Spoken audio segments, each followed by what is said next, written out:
Hello दोस्तों, स्वागत है आपका एक और नई वीडियो के साथ में।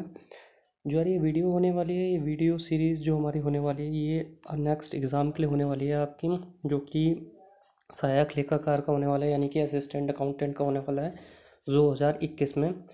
उसकी फॉर्म की डेट अभी भी चल रही है, मे बी शायद 28 मार्च तक है। तो जिसने फिल नहीं करा है वो फिल कर लीजिए। और एक और इन्फॉर्मेशन मैं आपको दे दूँ, इस वाले चैनल पे आपको रेगुलर वीडियोस मिलेंगी सारे टॉपिक्स की। तो आज जो हमने बुक उठाई है वो उठाई है आपकी बीकॉम फर्स्ट ईयर की फाइनेंशियल अकाउंटिंग, जिसे एडवांस अकाउंटिंग भी बोला जाता है। ठीक है। तो यार अकाउंट से रिलेटेड पहले मैं थोड़ा सा बेसिक बता रहा हूँ, थोड़ा सा ये ज़्यादा नहीं है। जब आपने 11th करी थी ना यार, तो 11th में जो आपने अकाउंटिंग पढ़ी थी वो सारी की सारी आपने सोल प्रोप्राइटरशिप पे पढ़ी थी आपने। यानी कि एक पर्सन की अकाउंटिंग कैसे करी जाती है, आपने 11th में वो पढ़ा था। जब आप 12th में आए थे तो 12th में आपने दो सेक्शन में अपनी बुक पढ़ी थी। एक पढ़ी थी आपने पार्टनरशिप से, और दूसरी पढ़ी थी कंपनी से रिलेटेड जो आपने पढ़ी थी बुक। ठीक है। उसी की मतलब कि आपने पार्टनरशिप भी पढ़ ली, पार्टनरशिप की अकाउंटिंग कैसे करते हैं वो भी आपने देखी। कब से कंपनी, कैसे कंपनी खुलती है और कैसे कंपनी बंद हो जाती है, वहाँ तक आपने सारी अकाउंटिंग करी। और जो 12th में था कंपनी वाला जो अकाउंटिंग थी वो भी आपने देखी। बस यहीं पे है कि उसी को थोड़ा और एडवांस लेवल पर लेके चल जाते हैं थोड़ा सा। तो जो यहाँ पे अब फर्स्ट चैप्टर होने वाला है एडवांस अकाउंटिंग का पहला आपका, तो वो होने वाला है हायर परचेज सिस्टम। ठीक है। हायर परचेज सिस्टम यार की होता क्या है, हायर परचेज सिस्टम की अगर मैं आपको पहले हिस्ट्री से पहले अगर डेफिनेशन दिखाऊं, तो ये है कि according to JR Bartolomeu, under hire purchase system, goods are delivered to a person who agrees to pay the owner by equal periodical installments. Such installments are to be treated as hire of these goods until a certain fixed amount has been paid, when these goods become the property of the hirer. Higher purchase system देखो कुछ नहीं होता यार। Hire purchase जैसे आपको मैं अगर higher purchase system से भी पहले उसकी हिस्ट्री बताऊं, तो जो सबसे पहले गुड्स ऑफ मतलब कि गुड्स का जो एक्सचेंज होता था वो पता है आपको बार्टर सिस्टम में होता था। बार्टर सिस्टम यानी कि जब मुद्रा यानी कि मनी का टर्म यूज़ नहीं हुआ था, तो लोग कि जैसे किसी को गेहूं चाहिए, तो और क्या नाम है, किसी को दूध चाहिए, तो ऐसे में एक्सचेंज करते थे। उसमें डबल कोइंसिडेंस ऑफ वांट होना चाहिए था। अगर आपको गेहूं चाहिए और सामने वाले को दूध चाहिए, तो दोनों की आपके डबल कोइंसिडेंस वांट होना चाहिए था, तभी आपकी मतलब कि बाइंग और सेलिंग हो पाती। फिर जब मनी आ गई, मतलब मनी का प्रचलन बढ़ गया, तो लोग चीज़ें खरीदना चाहते थे, तो उनके पास मनी होनी चाहिए थी। बट जैसे जैसे डेवलप होता रहा, मतलब कि आगे आगे चलते रहे, तो यार कि क्या नाम है, एक टाइम पे जैसे कोई बड़े बड़े चीज़ें हैं, जैसे फ्रिज है, क्या नाम है, मोटरसाइकिल है, क्या ना, ट्रक है, आपकी छोटी गाड़ी है कोई भी। तो जैसे जैसे यार हम आगे की तरफ बढ़ते रहे, मतलब कि इंडस्ट्रियलाइजेशन की तरफ बढ़ते रहे, तो यार हमें नीड पड़ने लगी कि क्या नाम है, कि हम कैसे एसेट परचेज कर सकें, जब अगर अगर हमारे पास कम अमाउंट भी हो। तो ये जो सिस्टम लेकर आए थे सबसे, मतलब हायर परचेज सिस्टम यही है कि जिसमें आप किस्तों में बाय कर सकते हैं, कि थोड़ा इंटरेस्ट देना पड़ेगा आपको, क्या नाम है, उसके साथ में। और कि जो किस्तें होंगी, जैसे कॉमर्स वालों को तो लगभग लगभग पता ही रहता है कि इंस्टॉलमेंट मतलब कि कैसे कैसे देते हैं। तो एक प्रिंसिपल अमाउंट के साथ में थोड़ा इंटरेस्ट, ये महीने महीने में देते रहेंगे उस एसेट्स को परचेस करने के लिए। तो इसी को हायर परचेस सिस्टम बोला जाता है। अगर हायर परचेस सिस्टम की मैं हिस्ट्री बताऊं, तो यार जो हायर परचेस सिस्टम था वो सबसे पहले यूके में आया था, यानी कि ब्रिटेन में। और ये लाए थे हेनरी मूरे। वो जी एक पियानो मेकर थे, जिन्होंने ये जो सिस्टम इंट्रोड्यूस करा था वो 1846 में करा था। और एक चीज़ याद रखना, हायर परचेज मेथड जो होता है ये एक मेथड ऑफ सेल्स होता है, क्योंकि जितना लोगों को खरीदने का था ना उस टाइम पे, उससे ज़्यादा लोगों को, मतलब कि जो कंपनीज थी उनको बेचने का था। कि वो बेचे कैसे, लोगों के पास इतने पैसे नहीं होते थे कि वो एक ही बार में इतने पैसे, मतलब एक बार में इकट्ठा नहीं हो पाते थे कि वो एसेट परचेज कर सकें, मतलब एसेट परचेज कर सकें या फिर गाड़ी खरीद सकें, कुछ भी खरीद सकें। तो इसी चक्कर में क्या नाम है, ये सिस्टम लेके आना पड़ा था उन्हें, कि जिसमें एक प्रिंसिपल अमाउंट होके उसके साथ में इंटरेस्ट होगा, और वो जो क्या नाम है, परचेज़र देगा और सेलर उसे गाड़ी भेज देगा। तो ये मेन जो मतलब सिस्टम लेके आने का है, ये सेल्स के ऊपर डिपेंड कर रहा था, क्योंकि उनको बेचना था। खरीदने वाला तो तब खरीदेगा जब उसके पास पैसा होगा, बट ये कि सेल्स की टेक्निक थी ये, एक तरह से। ठीक है। तो अगर इंडियन हिस्ट्री के तौर पे बताऊं, तो जो हायर परचेज सिस्टम था यार, वो नॉर्मल सेम टू सेम ऐसे ही था। बट इसके लिए एक कानून लाया गया था 1972 में, जो कि हायर परचेज ट्रांजेक्शन्स को क्या करता था, कंट्रोल करता था। इसका एक्ट ध्यान रखिएगा, बुक में नहीं दे रखा है। एक्ट जो पास हुआ था वो 1972 में हुआ था। कहीं के मतलब कि बहुत सारी इसमें क्या कहते हैं, दिक्कतें भी आई थी। वो 1988 के अकॉर्डिंग थी, बट वो उतना ज़्यादा इम्पॉर्टेंट नहीं है आपके मतलब कि पेपर से रिलेटेड। ठीक है। तो इसके बाद इसने जो हायर परचेज फाइनेंस होता है और या फिर जो NBFC ऐसे होते हैं, नॉन बैंकिंग फाइनेंस कंपनीज होती हैं, तो उनके सब्जेक्ट से जो रेगुलेशंस होते हैं RBI ऑफ इंडिया एक्ट के अकॉर्डिंग सबसेक्शन 45 सबसेक्शन आई के अंदर आता है, ये ध्यान रखिएगा। फिर इसके बाद ये JR बैटलियोबी की ये आपकी क्या नाम है डेफिनेशन ही है, तो ये सेम टू सेम है। और बल्कि जो इसका PDF होगा वो मैं टेलीग्राम चैनल पर डाल दूंगा, तो आप वहाँ से देख लीजिएगा। आपको कुछ भी डाउनलोड करना, मतलब कि आपको कुछ भी इधर उधर से मटेरियल ढूंढने की ज़रूरत नहीं पड़ेगी, मैं टेलीग्राम पर डाल दूंगा, तो टेलीग्राम पे भी ज्वाइन हो जाइएगा, उसका लिंक वीडियो के नीचे मिल जाएगा आपको, ठीक है। इसके बाद डायरेक्ट चलते हैं कि फ़ीचर्स क्या होते हैं यार हायर परचेजर के ना, मतलब सॉरी हायर परचेज सिस्टम के फीचर्स क्या होते हैं। पहला है it is related with the credit purchase and sale. यह नॉर्मल सी ही बात है, क्या कहते हैं, ये जो क्रेडिट परचेज और सेल से ही रिलेटेड होता है, क्योंकि एक बार में तो कैश पेमेंट होती नहीं है, जो थोड़ी बहुत होती है मतलब उसे डाउन पेमेंट वगैरह बोलते हैं हम, ठीक है। तो याद रखना ये जो सिस्टम होता है क्रेडिट परचेज एंड सेल का सिस्टम होता है, ठीक है। इसमें आगे फॉर्मूले भी हैं आपके काफ़ी सारे, तो जब फॉर्मूले समझाऊंगा तब आपको समझ में आ जाएगी क्या क्या चीज़ें कैसे कैसे होती हैं, ठीक है। तो इसके बाद हायर परचेज वाला सिस्टम आपको समझ में आ गया होगा, जिसमें एक बंदा एक कुछ सामान खरीदना चाहता है दूसरे बंदे से, मतलब कि एक कंपनी से सामान खरीदना चाहता है, तो जो वो क्या नाम है एक बार में उसको कैश अमाउंट ना देकर थोड़ी थोड़ी अमाउंट, मतलब किस्तों में, किस्तें प्लस इंटरेस्ट के साथ में जो देता है उसी को हायर परचेज सिस्टम बोला जाता है, ठीक है। इसके बाद जो फीचर्स है, फीचर्स में जो भी आपकी दिक्कत होंगी पहले फीचर्स सारे पढ़ लीजिए, उसके बाद आपको क्लियर हो जाएगा कि क्या होता है हायर परचेज सिस्टम, ठीक है।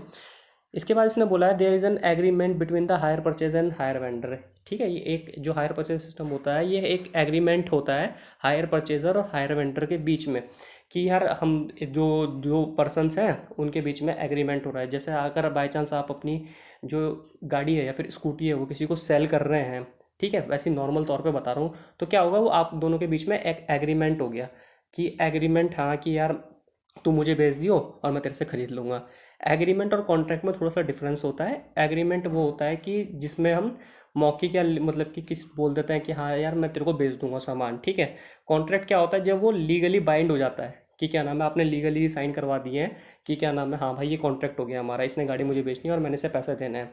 तो अगर एग्रीमेंट में अगर वो मना कर देता लास्ट टाइम पे आपको आके ना कि भाई मैं नहीं बेच रहा तुझे गाड़ी, और क्या नाम है, या फिर वो मना कर देता मैं नहीं खरीद रहा, तो केस नहीं कर सकता एक पर्सन दूसरे पर्सन पे। बट क्या अगर कॉन्ट्रैक्ट हो गया तो केस होगा। तो एक तरीके से ये ध्यान रख लेना, हायर परचेस क्या है, हायर परचेस एक एग्रीमेंट है, ये कॉन्ट्रैक्ट नहीं है, ठीक है। इसके बाद आ जाता है hire purchase price is higher than the cash price of the goods, ठीक है यार। हायर परचेज देखो कैश प्राइस और हायर परचेज प्राइस में थोड़ा सा ही डिफरेंस होता है, कि देखो जो हायर परचेज प्राइस होता है ना, हायर परचेज प्राइस में सारी चीज़ें इंक्लूड हो जाती हैं, कि आपकी डिलीवरी, इंश्योरेंस की, और आपका जो इंटरेस्ट है, ये सारी चीज़ें इंक्लूड करके जो आपका आता है वो हायर परचेज प्राइस आता है। इसके बाद मैंने तो क्या नाम है ये सारी चीज़ें हायर परचेज प्राइस में आती हैं, ठीक है, इंक्लूड होती है, कैश प्राइस में भी होती हैं इंश्योरेंस वगैरह, बट वो कैश में इंक्लूड कर लेते हैं। तो हाई कैश इन कैश में जो अगर एक चीज़ बोला जाए कि वो चीज़ इंक्लूड नहीं होती है, तो वो आपका इंटरेस्ट है। कि कैश प्राइस, क्योंकि जैसे आप बाई चांस कभी आपने स्कूटी खरीदी होगी या फिर कोई चीज़ खरीदी होगी ना, तो अगर आप उस पर कैश पे खरीदेंगे तो आपको बोलेगा वो इतनी अमाउंट है, बट आप उसे क्या कहते हैं कि क्या नाम है यार मैं उस पर ख़रीदना चाहता हूँ, EMI वगैरह पे ख़रीदना चाहता हूँ, तो वो क्या बोलेगा कि आपको कितने साल के लिए कितने साल की EMI देनी है। तो जितना लंबा पीरियड टाइम होगा उतनी बड़ी आपकी EMI होगी, और उसके साथ में उतना ही बड़ा इंटरेस्ट होगा, मतलब कि आपकी EMI तो छोटी होगी पर आपका इंटरेस्ट ज़्यादा हो जाएगा।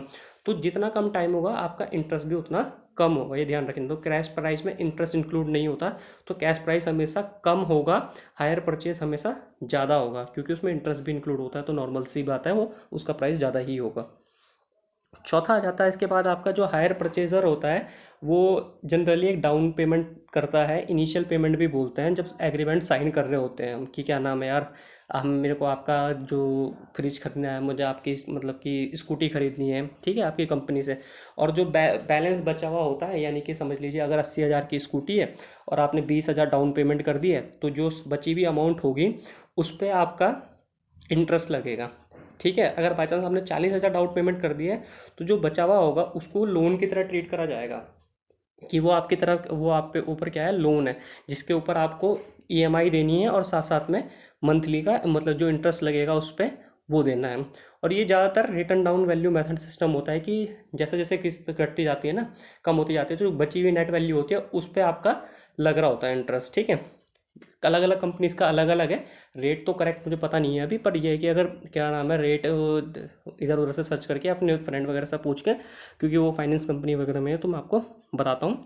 टेलीग्राम चैनल पे मैं आपको बता दूंगा वहाँ पे। ठीक है, इसके बाद है फिफ्थ पॉइंट है position of the goods is transfer to the hire purchaser immediately after the contract. देखिए दो चीज़ें होती है, एक होती है ओनरशिप, एक होता है पोजीशन। ठीक है, पोजीशन मतलब होता है यार कि क्या नाम है, आपने कुछ टाइम के लिए उसको उस चीज़ का अधिकार दे दिया है कि क्या नाम है, जैसे आपका एक फ्रेंड है, फ्रेंड का मतलब वो क्या आपका फ्रेंड है, उस आपको कहीं घूमने जाना है तो आपने उससे बोला कि यार मुझे स्कूटी दे दे अपनी।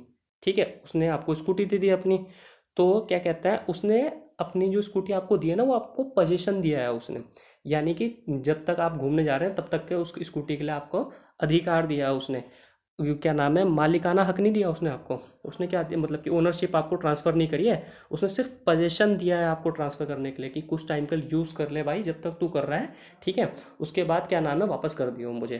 ठीक है, ये मैं बस नॉर्मली तौर पे जनरल एग्जांपल्स के तौर पे इसलिए बता रहा हूँ ताकि आप वहाँ से कनेक्ट कर पाएँ। जो बुकिश लैंग्वेज होती है वो थोड़ी सी हार्ड होती है ना, इस वजह से तो आप क्या कर पाएँ वहाँ से कनेक्ट कर पाएँ, इसलिए मैं थोड़ा सा इजी इजी एग्जांपल्स बता रहा हूँ आपको। तो ऐसी उसमें भी होता है जब आपने गाड़ी खरीदी है, तो वो हायर परचेज सिस्टम की सबसे बड़ी क्या नाम है कमी बोल लीजिए चाहे ये फ़ायदा बोल लीजिए कंपनी के हिसाब से, जब तक आप आखिरी किस्त पे नहीं करते हैं ना, आखिरी पेमेंट मतलब कि आखिरी किस्त पे नहीं करते हैं, तब तक ओनरशिप आपके पास ट्रांसफ़र नहीं होती है। ठीक है, तो जब तक वो गाड़ी आपके पास है ना, कि जब तक क्या नाम है आपने ले ली है और आप ईएमआई दे रहे हैं, जैसे आपने स्कूटी क्या नाम है ईएमआई पे खरीद रखी है, तो जो कंपनी होती है कंपनी ने पोजीशन ट्रांसफ़र करा होता है आपके पास सिर में, कि क्या नाम है ओनरशिप नहीं दी होती आपको। हाँ, आप उसे कैसे भी चला सकते हैं, बट ये कि अगर आप ईएमआई नहीं देंगे ना, तो वो अपनी जो गाड़ी है वो वापस ले लेगी आपसे, कि अगर आप बिल्कुल क्या नाम है दिवालिया घोषित हो रहे हैं कि, तो वो बोलेगी भाई गाड़ी दे दो हमारी वापस हमें, हमें क्या नाम है जितनी आपने उसे पेमेंट करी होगी इससे पहले तक की वो अमाउंट भी उन्हीं की हो जाएगी, और जो गाड़ी है वो भी उन्हीं की हो जाएगी, अगर आप ईएमआई ट्रांस मतलब कि जो आपकी प्रिंसिपल अमाउंट और इंटरेस्ट है वो नहीं देते हैं, एक तरह से ईएमआई बोल लीजिए उसे। ठीक है, इसके बाद क्या है, goods are delivered by the hire vendor on the condition that the buyer will pay the agreed amount in installments. जो गुड्स मतलब कि जो आपका सामान है या फिर जो गाड़ी है या फ्रिज है आपका, जो भी चीज़ बोल लीजिए, वो आपको डिलीवर करा जाता है हायर मतलब कि जो सेलर है उसके, हायर वेंडर को सेलर ही बोलते हैं, एक कंडीशन पे कि बायर एग्री करता है कि हाँ भाई मैं किस्तें दूंगा सारी की सारी, इंस्टॉलमेंट्स पे करूँगा कि जितनी भी उसकी होगी मतलब पूरी पेमेंट मैं करूँगा, जब ये वादा करता है तो हायर वेंडर तब उसे डिलीवर करता है। ये तो नॉर्मल सी बात है यार, आगे जाके कोई करता नहीं है तो ये तो किसी के पहले पता होता नहीं है। ठीक है, इस वजह से तो जो हायर वेंडर है वो एक इसी कंडीशन पर ट्रांसफ़र करता है कि जब वो एग्री हो जाता है भाई पेमेंट करेगा। नॉर्मल सी बात है, कोई भी है कि एग्री वो तभी होगा जब वो आगे वाला बोलेगा कि हाँ भाई मैं आप पेमेंट करूँगा आपकी। इसके बाद है each installment is treated as hire charges till the last installment is paid. जो हर इंस्टॉलमेंट होती है यार वो एज अ हायर चार्जेस मतलब कि चार्ज करी जाती है जब तक कि आखिरी अमाउंट पेड नहीं हो जाती, लास्ट इंस्टॉलमेंट पेड नहीं हो जाती। तो बस ये इतना सा है। इसके बाद है each installments consist partly of finance charge interest and partly of a capital payment.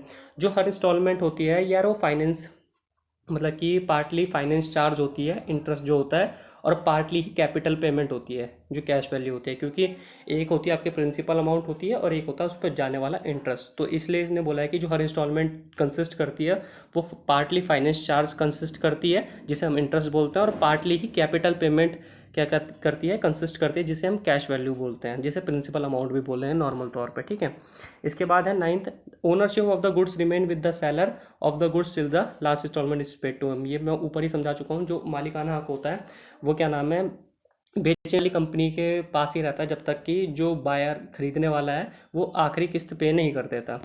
10वां है इसके बाद पॉइंट, जो ओनरशिप और property in goods purchase to the hire purchaser when the he last. इस ये भी ऊपर की तरह ही है, जब ओनरशिप उसे तब ट्रांसफ़र होगी परचेजर को जब वो आखिरी पेमेंट कर चुका होगा। इसके बाद है in case of default in respect of payment the hire vendor has right to take back the goods. मैंने जैसे आपको बताया कि अगर वो जो परचेज़र है अगर वो किस्तें नहीं दे पा रहा है या फिर ना वो देने में सफल नहीं हो पा रहा है, तो जो हायर वेंडर है उसके पास ये राइट है कि वो अपना गुड्स वापस ले सकता है। उसे जनरली तौर पे वो एक नोटिस भेजेगा कि क्या नाम है भाई, आप हमारी इंस्टॉलमेंट पे कर दो। जैसे पहले जो मंथ होगा, पहले मंथ में 500 रुपये चार्ज लगेगा, फिर जब दूसरा मंथ होगा 1000 रुपये चार्ज लगेगा, तीसरा मंथ होगा। अगर वो 6 महीने तक कोई जवाब नहीं देता है तो जो वेंडर है यानी कि सेलर है उसके पास ये पूरा पूरा हक होता है कि वो उससे अपना गुड्स वापस ले ले। ठीक है। इसके बाद है, ये ड्यूटी होती है हायरार्की, मतलब कि जिसने ले रखा है कि वो जब तक इंस्टॉलमेंट पे नहीं कर देता तब तक वो गुड, मतलब कि जो सामान है उसको अच्छी कंडीशन में रखे।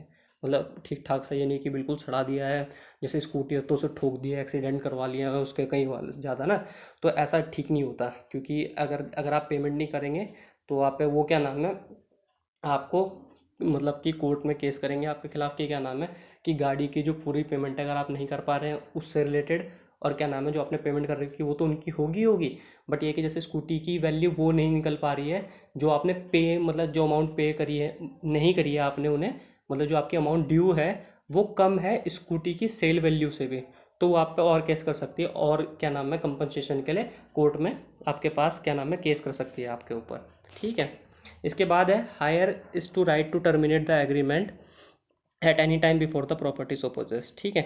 जो हायरर होता है यार उसके पास ये राइट होता है कि वो कभी भी एग्रीमेंट टर्मिनेट कर सकता है, मतलब कैंसिल कर सकता है at any time before the property so passes, मतलब कि जब तक प्रॉपर्टी हो नहीं, मतलब प्रॉपर्टी के टाइम से जो उसका टाइम पीरियड है उससे पहले पजेस नहीं हो जाती, तो उससे पहले वो कभी भी टर्मिनेट कर सकता है। ठीक है। इसके बाद जो चैप्टर के थोड़े से रिलेटेड टर्म्स हैं वो मैं आपको बता देता हूँ। जैसे हायर परचेजर आपको पता ही है, स्पेलिंग गलत लिखी हुई है इसमें तो क्या, ठीक है, तो वो उसको इग्नोर कर दीजिएगा। हायर परचेजर जो होता है वो खरीदने वाला ही होता है, जो उधार पे सामान खरीद होता है और ईएमआई पे करना होता है। हायर सेलर और हायर वेंडर एक ही चीज़ होता है, ये आपको ऊपर से समझ में आ गया होगा। हायर परचेज प्राइस क्या होता है? हायर परचेज प्राइस जैसे मैंने ऊपर भी बताया था आपको, कैश प्राइस प्लस इंटरेस्ट होता है। ठीक है। नेट परचेज प्राइस क्या होता है? नेट परचेज प्राइस क्या होता है? Hire purchase price minus delivery expenses minus registration fees minus insurance etcetera, ये नेट परचेज प्राइस होता है। यानी कि जो हम बोलते हैं ना, कई बार आपने सुना होगा कि गाड़ी कि बिना इंश्योरेंस, बिना को जो फुट रेस्ट वगैरह सारे सामान के कितने की पड़ेगी, तो बोलता है 50,000 रुपये की पड़ेगी। कि क्या नाम है, मेरा मेरा फ्रेंड है उसमें फाइनेंस कंपनी में, इसलिए मुझे पता है। ठीक है। इनिशियल पेमेंट जो होती है, इनिशियल पेमेंट को आपको डाउन पेमेंट भी बोलते हैं, तो ये ध्यान रखिएगा, ये आपको पता ही होगा नॉर्मल से तौर पे। डाउन पेमेंट यानी कि जो आप मतलब एसेट खरीदते टाइम पे या फिर कोई चीज़ खरीदते टाइम पे जो एक पर्टिकुलर अमाउंट उसे देते हो और बाद बाकी के बचे हुए पे वो जो आपका लोन कंसिडर होता है वो तो दूसरी चीज़ हो गई, बट जो आपने उसे इनिशियल पेमेंट पहले दी है वो आपका डाउन पेमेंट भी कहलाता है। ठीक है। नेट कैश प्राइस क्या होता है? नेट कैश प्राइस होता है आपका total cash minus down payment. जो मैंने बताया कि अगर 80,000 का कोई मशीन है और आपने उसमें 20,000 रुपये की डाउन पेमेंट कर दी है, तो जो 60,000 रुपये अमाउंट बची है उसी को नेट कैश प्राइस बोला जाता है यहाँ पर। ओके। तो यार ये है आपका थ्योरी जो क्या नाम है हायर परचेज सिस्टम से रिलेटेड जितनी भी थ्योरी थी ये इतनी है। इसके बाद कल जो उसके मेथड्स हैं, क्या क्या एंट्रीज वगैरह होंगी, उस पर डिस्कस करने वाले हैं। ठीक है। तो अगर आपको वीडियो अच्छी लगी तो प्लीज़ इसे लाइक और सब्सक्राइब कीजिएगा चैनल को, और कैसी लगी है वीडियो आपको रिव्यू देना ज़रूरी है, नीचे कमेंट बॉक्स में ज़रूर बताइएगा। ठीक है। और अपने जो फ्रेंड्स हैं उसके साथ में शेयर भी कर दीजिएगा इस वीडियो को। Thank you.